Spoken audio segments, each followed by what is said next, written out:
Hey guys, Javier here, and I was watching this video and it sort of triggered me because the video is basically speaking against the main aspects of this channel. And this video was made by Father Moses. Father Moses is an Orthodox priest and Orthodox Christian priest, and I've had a love affair with Orthodox Christianity for a very long time, probably about almost 30 years since I was a young teenager. I love Orthodox Christianity because Orthodox Christianity has within it the seeds of Christianity and the seeds of Christian mysticism. It still has the old traditions, which I believe are beautiful and bring the world beauty. It has a lot of the traditional teachings, and in fact, it has upheld many of the teachings of the early church fathers that the Protestants unfortunately later corrupted and put in guilt and put in original sin. And of course, the Orthodox Church has the teaching of theosis, and it affirms with Irenaeus, who was an early church father, that God became man so that man can become God. Again, that's something that we teach, the unity and so on. I think it's very close.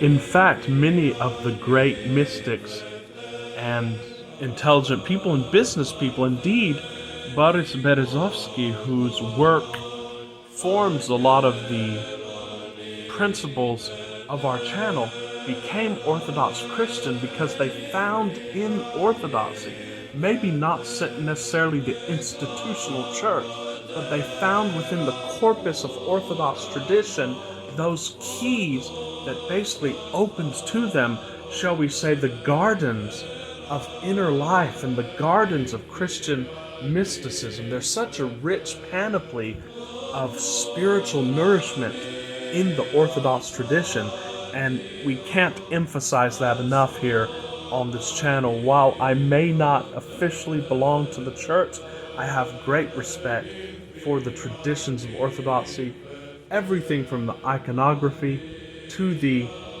glosses and interpretations of the scriptures to the early church fathers. It is an irreplaceable corpus in the history of humanity.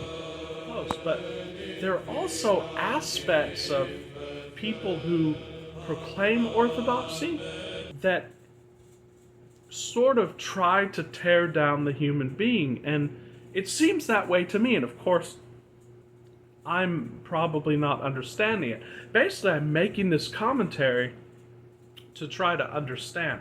So Father Moses made this video, and I think it's called Why Financial Independence is a Lie, and it's all about financial independence. It triggered me, and I really just want to make a commentary on it, and I want to maybe start a dialogue, and maybe, if not Father Moses, because Father Moses has hundreds of thousands of subscribers, thousands of views, he's probably not going to comment on this video, but if maybe some of his students or people who understand him can comment on it and set me straight, because it left me with a feeling that either Father Moses doesn't really understand financial freedom, or he doesn't think we're worthy of it, and just there's a lot of questions. So I basically want to show you the video on my iPad. I just want to put my commentary on there and see if anybody has anything to say about it, whether it's our subscribers or whether it's his subscribers or even him. I would love if he'd comment on it, because I hold him in high regard. So let's watch some of this and see what we can make of it here. Spirit of Father Moses McPherson. I live in Texas. I'm in Texas too. Shout out. A lot of information on YouTube regarding financial freedom. Financial freedom. It's the retire early crowd. That's definitely what we're supporting. Buy a small business, or buy some property, or commercial buildings, or this, that, and the other. Everyone is seeking for this financial freedom for a variety of reasons. Some people grow up in a house. So, is everybody seeking it? Because I don't know if everyone's seeking it. I think a lot of people just want to be employees. So I don't know about everybody, but let's hear about this more. parents always fought about it. They became That's true. traumatized by that. They developed a fear of that. So it's true that so many fights in marriages, in fact, the majority of fights, I can testify to this, are about finances, and that's why families break up. The interesting thing is that the Bible talks a lot about it, guys. The Bible talks about financial independence. It talks about finances, and perhaps we'll do a whole video on that. But yeah, it's the cause of a lot of trauma. And God, who is supposed to be love and loves mankind, would he not want financial independence for mankind? But let's hear what else Father Moses has to say here. Some people are just greedy. They want to have more. They think that having more will fulfill them. If they have a better house, a better car. That's true, and we talk about on this channel how that is a trap, and I agree with Father Moses on this. It's not about having more, guys, and it shouldn't be done from fear. It shouldn't be fear-based. I agree with him on that. Their wife, all of those things will finally change their inward state if they can manipulate. I'm going to try to move this faster so that we can make the video shorter. I'm going to put this on ×2, and I'm going to try to move this faster, and then we'll go slower on the points that we want to stop on. Will somehow be fulfilled on the inside. Some people are just lazy. They don't want to have to work anymore. They think that they're going to pursue this dream for a number. Here's where my issue with organized religion comes really into the foray. Perhaps Christians can explain it to me, perhaps Orthodox Christians or any Christians, because I hear this a lot. Perhaps Father Moses can explain it to me. I really want to know. This is not like me being contentious here. I want to learn. He says people are lazy, and then he casts aspersions upon laziness. I know that the Bible talks about sloth. I also know that translations that we have of the Bible are not adequately explaining what that scripture was meant to convey. I think that's why even in the church we have traditions. So in the Song of Solomon, when the narrator is enjoying his wife, is that sloth? Is that laziness? Is any enjoyment of pleasure laziness? Because we could say, and again, I'm doing this is rhetorical, and this is for the point of me trying to understand, and so I'm not trying to cast aspersions upon Father Moses. But we could say that Father Moses is lazy, right? He's sitting down. Father Moses, and when people cast aspersions upon laziness, you see, even the hardest worker is working for something, and at some time he's lazy. So even a person who works 12 hours a day, he has to sleep. If you're not lazy, why would you sleep? Why wouldn't you just work 24 hours a day? My question is, at what point does it become laziness? Father Moses is sitting down. Father Moses, why aren't you standing up and jogging like David Goggins while you're talking? Why don't you go volunteer for a North Korean labor camp? If you're not lazy, why don't you take it to the mass? So please define for me, and again, I'm not being smart, I promise, even though it might look like I am. Please define for me laziness. I don't understand what it is. I'll be the first person to admit that I am lazy. I don't think that's a bad thing, and I don't think the Lord who created us would have thought that that's a bad thing. In fact, if you read the Bible, he wants to spoil his children, it would seem like. So I don't understand this laziness thing, and this is a problem I have understanding organized religion. Please help me. So. Get there, and then the rest of their life is just going to be a playfest. And the funny thing is with all these people in common, they look for financial freedom as a means of salvation, but it just becomes a slavery. A person who is chasing after money is chasing after an illusion. People think that money brings freedom. In fact, people talk about this. That freedom is this idea that can be encapsulated by the amount that's in your bank account, which is a complete and total and utter fallacy. Agree 100%, guys. Solve life's problems. This is what we say on our channel, by the way. This is what we say on our channel. That if you're going after it to solve your problems, it won't. But I don't see how it's still not a worthy goal. But anyway. They create kind of a mental labyrinth that they get lost in. They're constantly seeking after this number, this digit, this bank account, this asset, this thing, in order to find some kind of reward or completion or fulfillment in it. And it's just stuff. It's just numbers on the screen. In fact, there was a Saint Gabriella who said, money is the cheapest thing in the world. But it creates kind of a mind virus, a sickness, a mental illness, that the more that a person seeks after it, the more that they feel that they don't have enough and they need more. There was an interview with the richest man in the world at one point, I think it was Rockefeller, and they said, how much is enough? And he said, one more dollar. We say this on our channel, so here I'm in complete agreement with Father Moses. It warps your vision on life. Life becomes about stuff, seeking after things, seeking after acquiring an intangible that is an... It might be that way for many people who are seeking this, but on our channel, when we talk about interiorism, it is not that. In fact, what we teach you is to become it.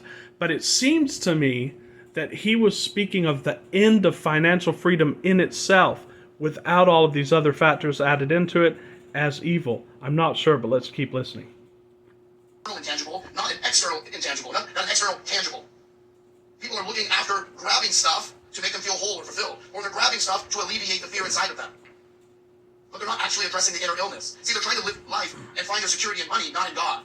And since we know that all security found outside of God is an illusion, there's kind of this game that a person is playing with themselves where they're trying to acquire more stuff, more things, more numbers on the screen, but they can't get away from that inner nagging feeling that it may not be enough. What if the market turns? Of course it's not enough, guys. What if I lose this asset? What if business goes south next year? What if the wrong person gets elected? All of these different... So you're preaching to the choir right here. Into this kind of illusionary network of ideas that are all strung together to create a kind of a bed that they can sleep in. If all of the lines of life correlate and make sense, and all the money adds up and all the assets are there, I'll finally be able to rest. But you never get there. It's an impossibility. You never get there. A person who's looking for real freedom should always be looking for freedom from sin. In fact, St. John Chrysostom says the only thing in life to fear is sin. For the Christian, death doesn't even exist. We have no fear of death. The Christian is living in a state of life that transcends worldly existence because our foot is already planted in eternity. So I think sin is mistranslated in the biblical sense, and I would like to ask Father Moses, what exactly do you mean by sin? Is it behavior? Because none of us can aspire to some kind of code of behavior. That's not even what the Bible's talking about. It can't be, guys, because if God loves us, did he really send us down to follow some rule book? Is God really like an auditor? Is God like the IRS? Is God like my auditor at work who comes and says, you didn't follow this rule? I would love to know what his definition of sin is. And of course we should go away from sin. Our definition of sin, as I believe is the ancient Hebrew definition in the Bible, means missing the mark. It means not living in the reality, not living as you ought to be living, not living as God, not living as a being who's evolving towards godhood, what the Eastern Orthodox call theosis. So of course we should not sin. But I ask you, Father Moses, the Stoics talk about this. Here's my question. Is it a sin to aspire to my freedom? Should I not be more free? Should I be working for a boss? Father Moses, if I'm spending all my time working for a boss, how can I go to church on feast days? If I'm spending all of my time working for a boss, how will I be able to devote myself to God? That's the whole question here. How will I be able to aspire to something more? I think that's what financial independence is about. Imagine if I didn't have to go to work for a boss. Imagine all of the godlike things that I could then do, all of the creativity that could then flow to me, and all of the attention that I could indeed devote to spiritual contemplation, to spiritual devotion. If you're having to work all day, Father Moses, how can you dedicate yourself to spiritual contemplation and spiritual devotion? I ask you this. That's the true aspiration of what it means to be financially free, in my eyes. We can fix everything, and we're certainly not trying to find our freedom in acquiring a bunch of numbers on the screen. I agree with you there. That is all an illusion. It's actually a delusion. The more that a person looks for those things, the more that they run away from them. But the interesting thing is, the more that a person seeks God and the kingdom, as Christ says, the more peace and tranquility he has in his life, despite the uncertainties of life. This is why Christ said, essentially, give us this day our daily bread. That's true. To living in the... That's true, Father Moses, but are we not to try to mitigate these uncertainties? Are you saying that if we should abandon seeking financial freedom, the logical conclusion of that is that we should abandon all commerce? Are you saying that we should abandon all commerce, Father Moses? Who's going to give money to your church if there's no commerce? In the moment, and not trying to live in the future. He said today has enough anxieties of its own. For the person who's seeking after financial freedom, they're constantly living in a future date. When I get there, when I This is a beautiful teaching. We agree with. Into the future, but they're never enjoying the present. See, for the Christian, we have to enjoy the present, the moment, today. We never get it back. Agree, 100%. The most sacred of all aspects of the world is our time, and what we do with it, and how we utilize it, and the people that we spend it with. See, when a person becomes obsessed with money, they lose their focus even on people around them. Life doesn't become about family. It doesn't become about friendship, about the interpersonal, about memories, about spending time together. Life becomes about things. But how can I be free from the cares of life, Father, if I have to work for someone who is humiliating, who is not allowing me to devote more of my time to my own inner life and my own inner work and to others, who's not allowing me to serve, who's in many cases forcing me to compromise my values? Financial freedom aims to solve all of this, Father. So I ask you, are we not saying the same thing? Why would you deprecate financial freedom if basically our aim is the same here? So I'm not sure really where you're going with this. And all the headaches that go along with them, the tenants, the insurance, the bills, the IRS, the property taxes, the utilities, the upkeep, that's going to make you free? But no headaches go along with being a slave to a boss who could fire you? The employee of those properties. You think you own them, but they end up owning. So a boss with one stream of income can fire me, Father, and put me on the street. But if I have 8 tenants and 8 streams of income, if one of them fires me, it's not going to put me on the street. Are you saying we should not try to diversify streams of income? If not, why not, Father? That's the key. The stuff you think you own ends up owning you. It owns your time, your mind, your energy, everything that you invest in. Not if you don't let it. Of which you pour yourself into. And the reality is, man was created for eternity. Man has an eternal perspective. Man knows that there's something wrong with this world. We agree He can't put his 100%. finger on it. The problem with this world is it's not eternity yet. We are living in anticipation of a time to come when we will leave this world. And we are best situated for that journey with the least amount of possessions possible. The freer we are from this world, from the things of this world, from stuff, the more we're able to live this world for what matters. Our relationship with God, our relationship with other people. And preparing our souls for the journey to the next life. So, Father, are not the monasteries on Mount Athos financially free, many of them? They sell goods, they operate as businesses. You just said that the whole point of life is to dedicate it to things of the interior, what we call in this channel interiorism, to eternal life, to God. Would not the ideal situation be that someone had more discretion over how he or she spends their time, Father? So basically, this is not a contentious video. This is basically a question. What exactly do you mean by this? Are we not to seek financial independence at all? If not, why not? And is the model of going to work for someone who doesn't care about you, is that a better model? I ask you, Father, and I hope you answer. I hope some of your students would answer. And again, I love a lot of your work, and I just wanted clarity on this. So thanks a lot, guys. If you like our materials, please do subscribe to the channel, like and share the videos. Help us get this word out and join a community, Master Manifestors. Just a short video, guys. Until next time, this is Javier with The Real Javier Novoa, bidding you a wonderful weekend.